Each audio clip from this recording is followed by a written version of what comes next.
Hai guys, balik lagi di channel kita. Jadi kali ini kita akan lanjut nih tentang topik kemarin buat insecurity.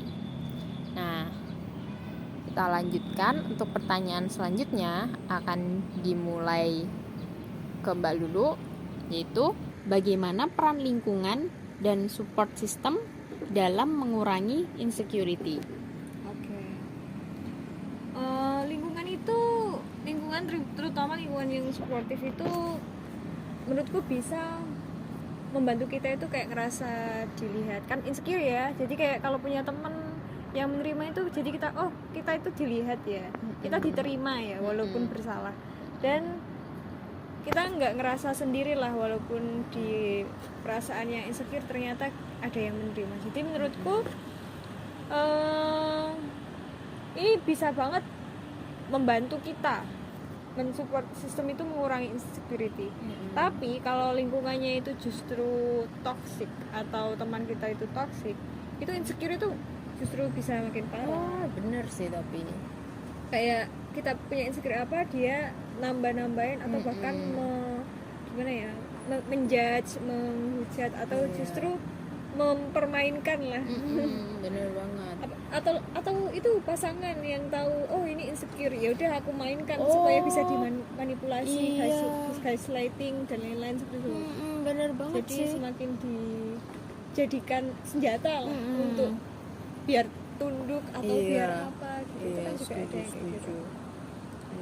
Jadi menurutku penting banget untuk memilih siapa yang ada di sekitar kita ya, atau pasangan kita atau teman kita, karena mungkin energi atau pemikiran dan lain-lain itu mempengaruhi cara pandang kita ke diri sendiri, nggak cuma ke orang lain. Kalau dari aku gitu sih. Oke, kalau dari aku setuju sih sebenarnya sama yang diomongin Mbak Lulu. Cuma aku mau nambahin aja, mungkin jangan takut buat nge-cut off orang-orang yang menurut kalian nggak suportif atau nggak support sama bentuk self love itu. Misal kayak aku lagi jerawatan ya, atau lagi beruntusan, intinya lagi breakout lah ya. Nah, otomatis aku insecure kan. Nah, bukannya menyemangati atau seenggaknya diem aja gitu lah ya. Kan kita sebenarnya udah tahu ya kalau kita jerawatan karena punya kaca kan. Nah, temen tuh nggak perlu ngomong, ih kamu jerawat kamu banyak banget ya, ih wajah kamu kok kayak gitu, kenapa kayak gitu. Itu sebenarnya nggak perlu ya. Kamu nggak pernah mandi ya? Iya, kamu nggak pernah bersihin bantal ya, kamu jorok ya. Udah kayak pilihannya itu kalau nggak ditanya itu mending diem aja deh kayaknya. Karena sebenarnya yang punya jerawat itu udah tahu kok, udah punya kaca. Cuma ya lagi bingung aja gimana solusinya, lagi nyari solusinya.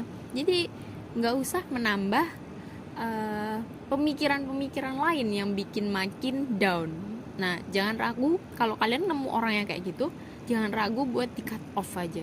Karena menurutku orang itu nggak sebaik itu ya. Karena ya kita harus jaga omongan sih. Oke. Gak kerasa ya, kayaknya kita udah di penghujung episode hari ini. Bener banget. Nah, jadi untuk part selanjutnya gimana nih?